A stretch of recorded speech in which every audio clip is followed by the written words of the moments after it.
Hello guys, welcome back with me again in the channel. On today's tutorial, I'm going to show you how to change a Google Sheets file into a view only.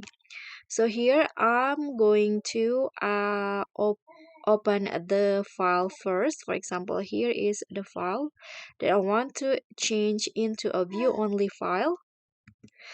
So to change the file into view only, what you need to do is click on the share button in here. So currently this file is private, and in here if you want to share it to someone, here you can select the account first. Okay, for example, this one I want to share into this person, and here you need to change their role from editor into viewer. So when they open the file will be set as view only. Okay, so guys, that's how you can change your file into view only. Thank you so much for watching. Don't forget to like, comment, and subscribe. Also click on the thanks. Bye.